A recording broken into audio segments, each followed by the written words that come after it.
వర్ధంతి కార్యక్రమానికి సభాధ్యక్షులు విజయమోహన్ రెడ్డి అన్న గారికి, ముఖ్య అతిథులుగా విచ్చేసినటువంటి సోదరి బైరెడ్డి శబరి గారికి, అదేవిధంగా మరొక పార్లమెంట్ సభ్యులు పస్తిపాడు నాగరాజు గారికి, ఎస్వి మోహన్ రెడ్డి అన్న గారికి, విజయ మనోహర్ అక్క గారికి, అదే మా స్కూల్ కరస్పాండెంట్, నేను చిన్నప్పుడు చదువుకున్నటువంటి స్కూల్ కరస్పాండెంట్ మా సార్ రవి సార్ గారికి, స్థానిక కార్పొరేటర్ గారు కైప పద్మలతారెడ్డి గారికి, ఉయ్యలవాడ నరసింహారెడ్డి వారసురాలు సోదరి వారికి, అదేవిధంగా కేవీ సుబ్బారెడ్డి గారు ఉయ్యలవాడ నరసింహారెడ్డి సేవా సమితి గౌరవ అధ్యక్షులు వారికి, జోగి వెంకటరామరెడ్డి గారికి, మహబూబ్ బాషా సార్ గారికి, వేదికను అలంకరించినటువంటి పెద్దలకి, వేదిక మంది ఉన్నటువంటి పెద్దలందరికీ కూడా పేరు పేరున మా ఆంధ్రప్రదేశ్ రెడ్డి సంక్షేమ సంఘం తరఫున హృదయపూర్వక నమస్కారాలు తెలియజేసుకుంటూ,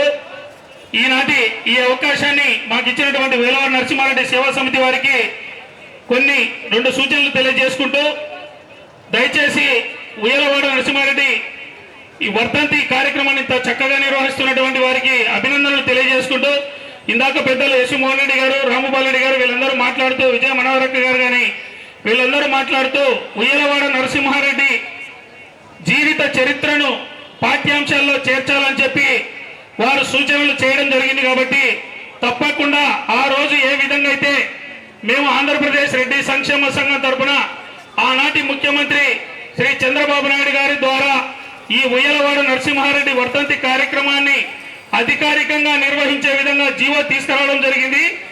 అదే కార్యక్రమాన్ని మళ్ళీ కూడా తప్పకుండా రేపు జరగబోయే అసెంబ్లీలో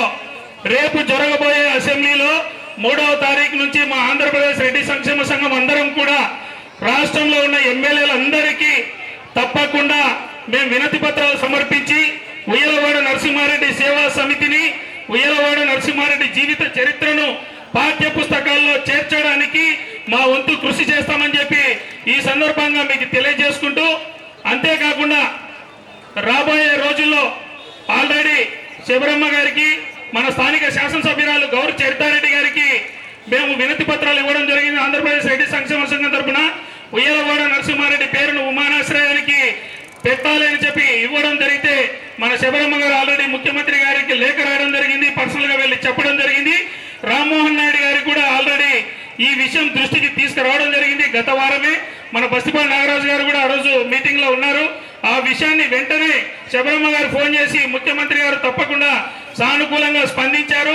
ఎట్టి పరిస్థితుల్లో ఉయ్యలవాడ నరసింహారెడ్డి ఎయిర్పోర్ట్ గా నామకరణం చేయడం జరుగుతుందని చెప్పి వారు తెలియజేశారు. కాబట్టి వారికి ఈ సభా వేదిక ద్వారా మరొకసారి హృదయపూర్వకమైనటువంటి కృతజ్ఞతలు తెలియజేసుకుంటూ, తప్పకుండా రాబోయే రోజుల్లో ఉయ్యలవాడ నరసింహారెడ్డి వర్ధంతిని ఎట్టి పరిస్థితుల్లో రాష్ట్రంలో అన్ని జిల్లాల్లో జరిగే విధంగా ఇప్పుడు కూడా ఈ సంవత్సరం ఎట్టి పరిస్థితుల్లో అన్ని జిల్లాల్లో జరగాలని చెప్పి, అన్ని కలెక్టరేట్లలో జరగాలని చెప్పి ముఖ్యమంత్రి గారికి గత వారమే ఆంధ్రప్రదేశ్ రెడ్డి సంక్షేమ సంఘం తరపున మేము వినతి పత్రం కూడా ఇవ్వడం జరిగింది.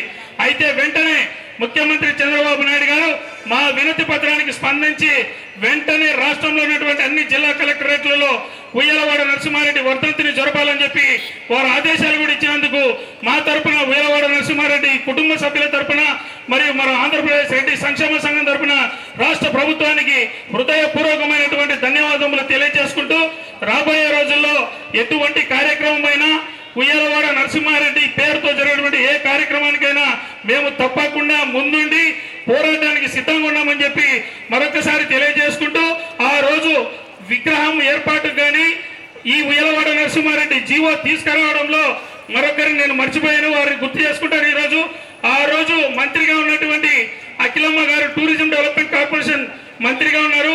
ఆ రోజు మేము వెళ్ళి ఈ విగ్రహాన్ని ఈ విధంగా పెట్టనీయట్లేదమ్మా, ముఖ్యమంత్రి గారు మీకు ఫైల్ పంపించారు చంద్రబాబు నాయుడు గారు అని చెప్తే ఆ రోజు జీవో కూడా ఇవ్వడం జరిగింది. కాబట్టి వారికి కూడా ఒకసారి కృతజ్ఞతలు తెలియజేసుకుంటున్నాము.